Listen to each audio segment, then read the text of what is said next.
Welcome. I know that many of us struggle with chaturanga. Chaturanga is simply the lowering from the plank pose uh, to demonstrate what it looks like, and then a little tip for how it should feel. We'll start with that full chaturanga. You can chaturanga from knees up or knees down, okay? So when we chaturanga, we're shifting that weight forward, I would say about 2 inches. And think of your hands hugging the arms, hugging the body, and the elbows pointing straight back towards the hips. And you're slowly lowering until what ideally is to get the forearms parallel with the ground. Okay. And then oftentimes we'll come back down.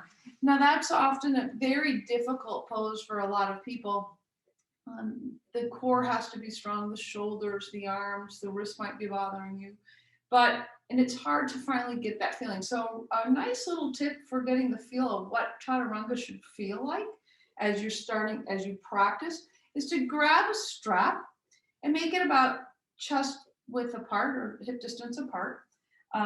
I prefer the straps with the two rings. I find that they're easier to interlock. But simply go ahead and make a loop. That's it. And bring it just above the elbows on the arms, okay? And make sure that the locking mechanism is one side or the other. We don't really want it to be against the arms because it might hurt a little bit. Okay, so just make sure it's not up against the arms. And so then you're gonna pull it. So ideally test it so that if you're, bring the loop taut and the arms next to the side, the elbows are next to the side, that'll give you support in your chaturanga.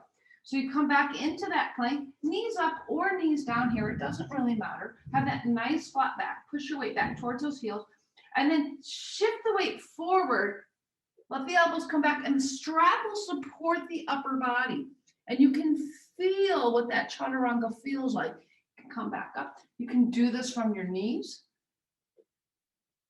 It locks those elbows back to allow you to feel the support and the form of a chaturanga. It's a nice, great way to start developing a little bit of strength and just practicing the movement of that pose. Because a lot of us, our elbows want to come out when we do that. And that can put a lot of strain on the shoulders. So if you want to work on that chaturanga, try a strap. It's really helpful, and I hope that you enjoyed this little tip.